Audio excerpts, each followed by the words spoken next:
Coach, running the ball and forcing the 4 turnovers is something that doesn't always happen every week, were the keys to the Central Michigan game. How much does that show everybody else you're playing that no matter how you need to win, you have the ability to do it? Well, you want to be that way. You want to be diverse in how you can go about winning games, because you never know whether it be win conditions, matchups against opponents, what you need in a particular game. And to see those things kind of come out last Saturday was big for us. All right, well, that gives the Akron Zips a lot to have to get ready for this week's homecoming game here at UB Stadium. They are the defending MAC East champs, and earlier this summer at MAC Media Day, we caught up with Zips head coach Terry Bowden. Our motto this year is finish the climb. Every Wednesday, our players go out to Goodyear Heights Park, and we run a hill. We don't finish until we run that hill. Well, in the last 3 years, our seniors have won the East. They've won 2 out of 3 bowls. They've won 5 out of 6 home games. We've won 8 games for the first time in school history.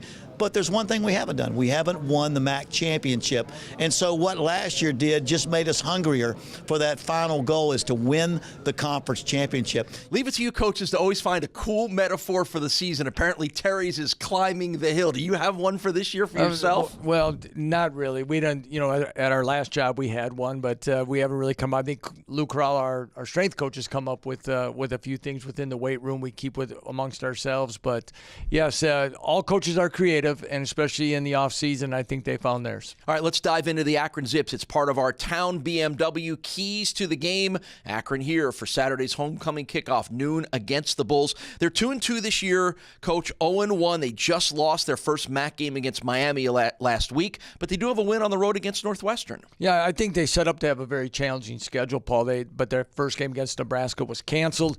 They beat a Northwestern, a Big Ten team, went to play a Big 12 team as well in Iowa State. Fell on short there, and then last week, of course, stubbed their toe against Miami at home. So they've played a challenging schedule. Only 4 games, though, and that's going to be unique. But we all know from last year as well that was a game that we didn't play as well as we'd like. Yeah, that one still sticks with you. And I know we talked to Tyree Jackson earlier in the week, and it still sticks with him. That end zone interception he threw, it was a 21-20 defeat, and then you wind up winning the rest of your games after that. Right, and it was the first game Tyree was back off of injury, very hesitant to run the ball, kind of got caught in between running and throwing and tried to make a big play. But we had other opportunities in that game as well that we didn't capitalize on. And, that one really left a bitter taste in our mouth to have that close. We had many close defeats last year, but that one was really bitter.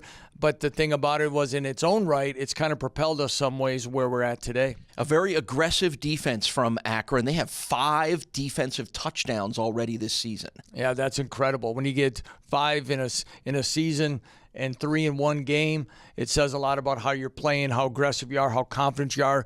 And I think it stems from really the amount of juniors and seniors and the total amount of experience they have on that defense. And a quick thought from you on a new quarterback that hasn't played against the Bulls yet. His name is Cato Nelson. He has been leading the Zips so far this year. Yes, he took over last year, starting quarterback late in the season, quarterbacked them in the MAC championship game and their bowl game. So he's been through some starts. He has a strong arm, but equally he's very athletic. And if it's not there what he wants after a read or two, he's gonna take it and create first downs with his feet. All right, this is a good division rivalry. These games are always fun and always interesting, and it figures to be just that again here on Saturday, a noon kickoff between the Bulls and the Zips. Coach, good luck. Thank you very much, Paul.